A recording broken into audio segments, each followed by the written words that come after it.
Halo semuanya, kami dari kelompok 2 akan membawakan materi tentang gambaran berbagai hal terkait perubahan suatu organisasi dengan dosen pengempu mata kuliah Manajemen Perubahan, Bapak Ariwira Andika, STMM.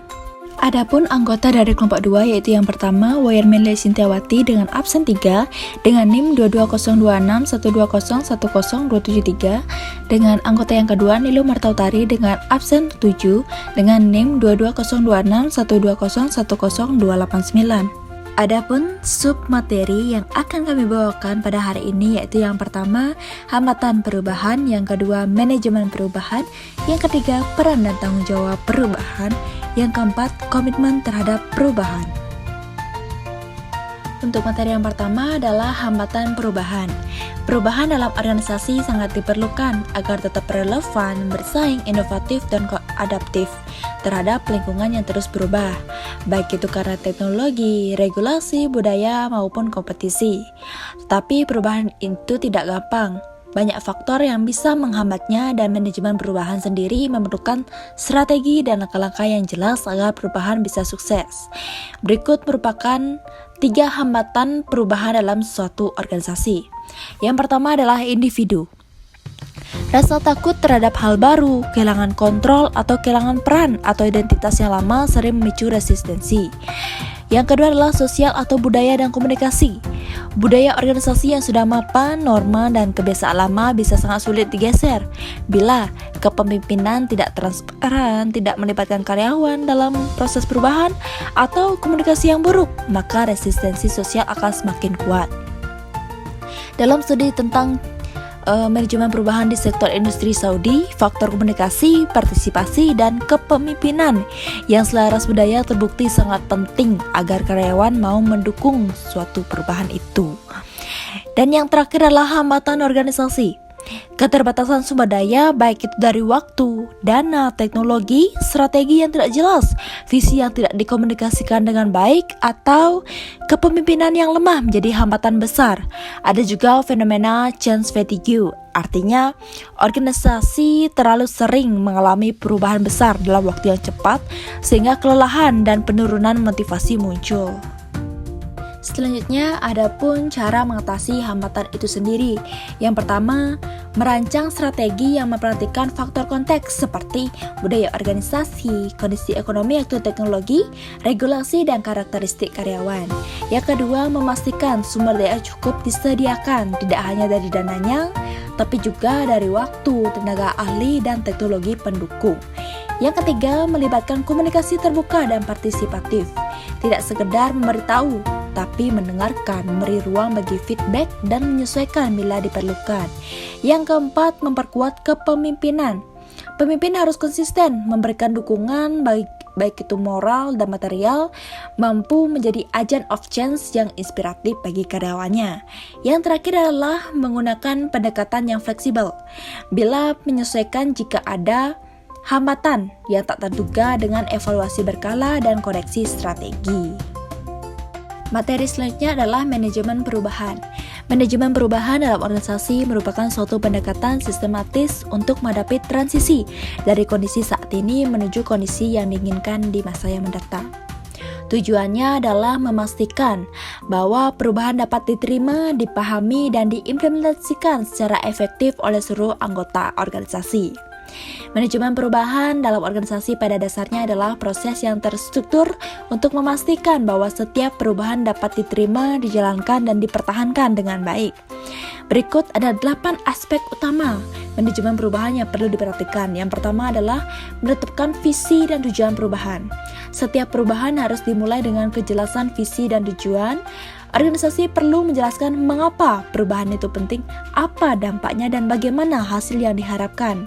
Dengan visi yang jelas, anggota organisasi dapat memahami arah perubahan dan merasa lebih termotivasi untuk berpartisipasi. Yang kedua adalah menciptakan sense of urgency. Agar perubahan diterima, organisasi perlu membangun kesadaran tentang pentingnya segera berubah, misalnya melalui data persaingan pasar, tren teknologi, atau risiko jika organisasi tetap bertahan dengan cara yang lama. Sense of urgency ini menjadi pemicu agar semua pihak merasa perubahan adalah sebuah kebutuhan yang mendesak, bukan sekedar pilihan. Yang nomor 3 adalah kepemimpinan yang kuat. Perubahan membutuhkan pemimpin yang mampu menjadi teladan, memberikan dukungan, dan mengarahkan bawahannya. Pemimpin transformasional sangat dibutuhkan untuk mendorong motivasi dan komitmen karyawan. Karena pemimpin tidak hanya menginstruksikan, tetapi juga menginspirasi dan mendampingi proses adaptasi itu sendiri. Yang keempat, membangun koalisi dan keterlibatan stakeholder.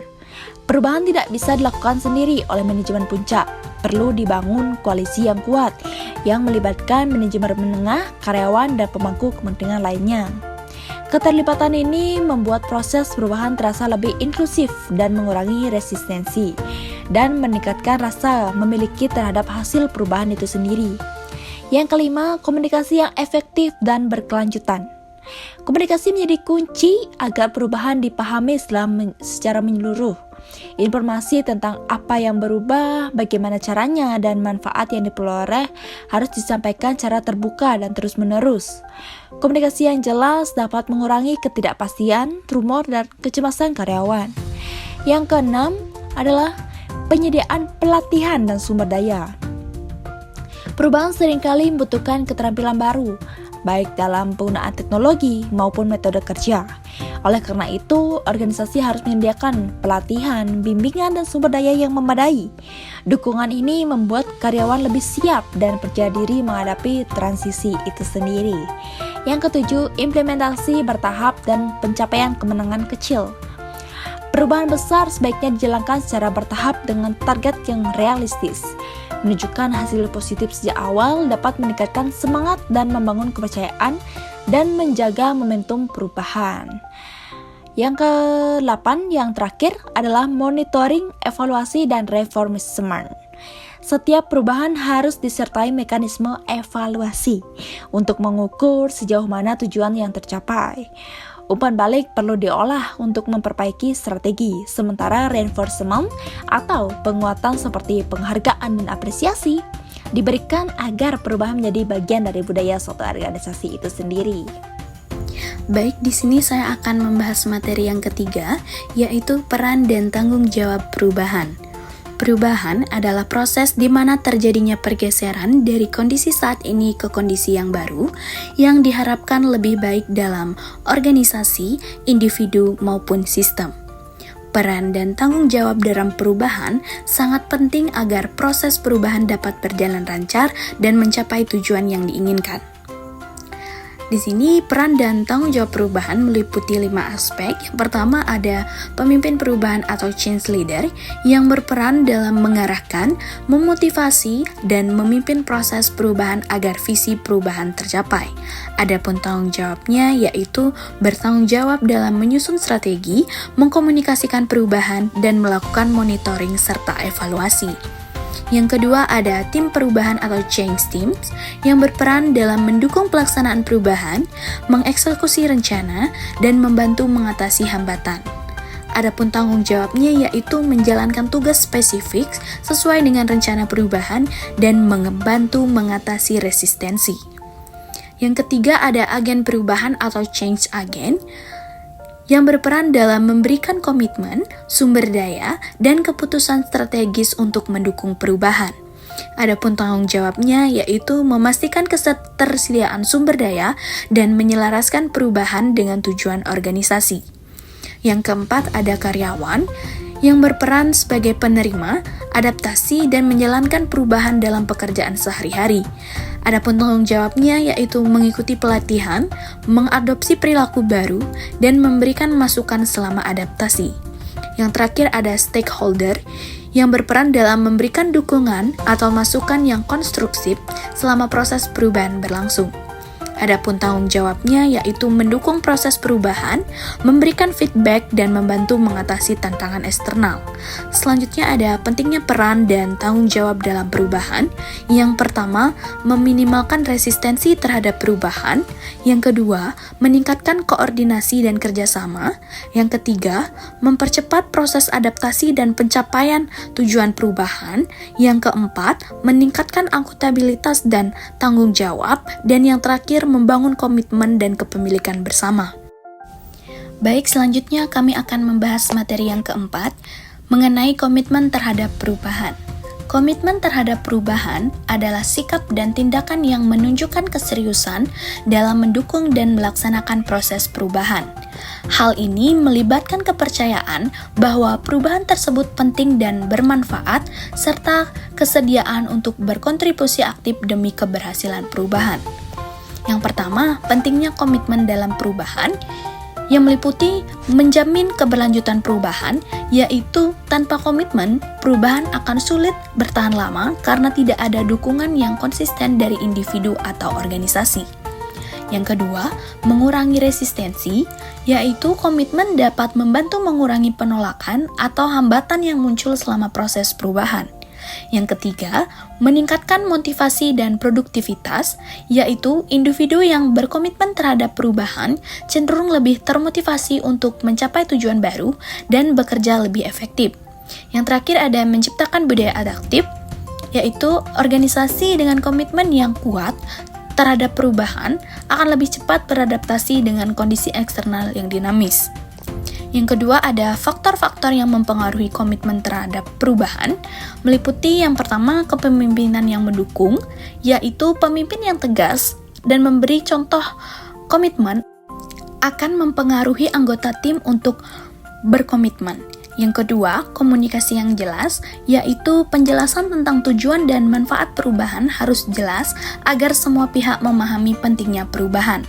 Yang ketiga, partisipasi dan keterlibatan, yaitu melibatkan semua pihak dalam merencanakan dan pelaksanaan akan meningkatkan rasa memiliki dan komitmen.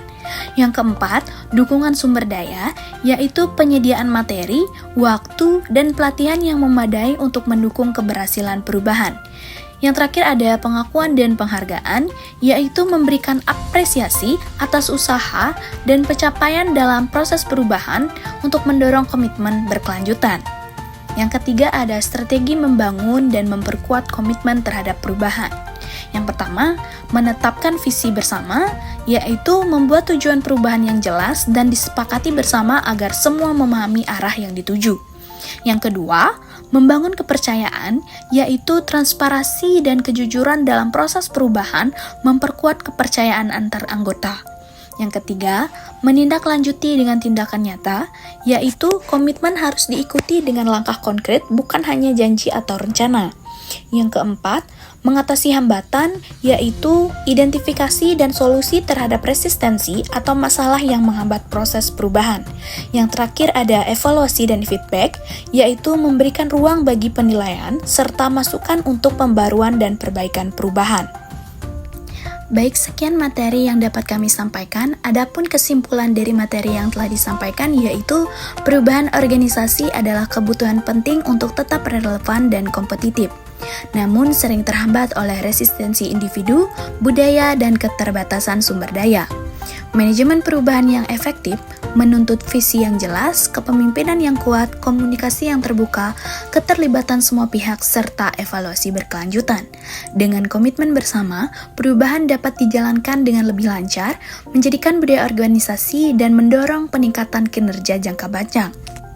Baik, sekian materi yang dapat kami sampaikan. Jika ada kesalahan kata, kami mohon maaf. Kami tutup dengan terima kasih.